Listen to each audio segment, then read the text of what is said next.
أعوذ بالله من الشيطان الرجيم.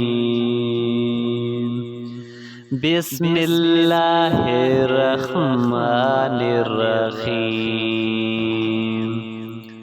ألم تر كيف فعل ربك بأصحاب الفيل ألم يجعل كيدهم في تضليل وأرسل عليهم طيرا أبابيل ترميهم بحجارة من سجيل فجعلهم كعصف مأكول.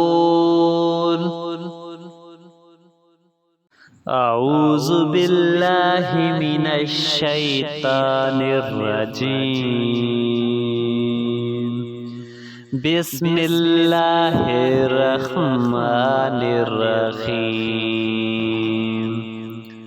ألم تر كيف فعل ربك بأصحاب الفيل ألم يجعل كيدهم في تضليل وأرسل عليهم طيرا أبابيل ترميهم بحجارة من سجيل فجعلهم كعصف مأكول.